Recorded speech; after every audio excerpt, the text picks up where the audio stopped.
জিয়ার সঙ্গে আমার একসাথে বসে কথাবার্তা হয়েছে। আলহামদুলিল্লাহ। ওনাকে দেখেছি গত 13 বৎসর যাবৎ উনি ভাড়া করা বাড়িতে আছেন। আমি কারো সাফাই জাতকাচ্ছি না, যেটা সত্য সেটা বলছি। তারেক জিয়া এবং খালেদা জিয়ার বিরুদ্ধে আজ পর্যন্ত 1 টাকা লুটপাটের পর কোনো প্রমাণ দেখাইতে পারে না। ঠিক না ঠিক? খালেদা জিয়াকে 10 বছর জেল দেওয়া হয়েছিল সম্পূর্ণ মিথ্যা বানোয়া। ঠিক কিনা বলেন?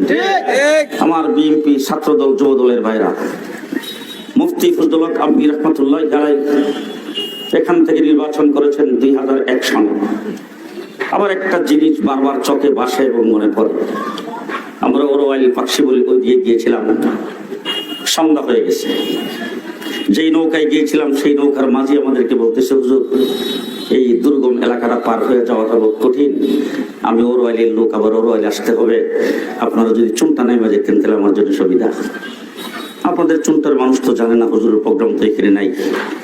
আমি আর মুফতি ফজলুল গামিনী, আমাদের সাথে আরো কয়েকজন ছিল, আমরা এই দিক থেকে এসে নৌকার থেকে নামলাম। নাইমা যখন এদিকে আসি, একটা লোক টর্চ লাইট টিপ দিতেছে পাহারাদারের মতো। কেন রে?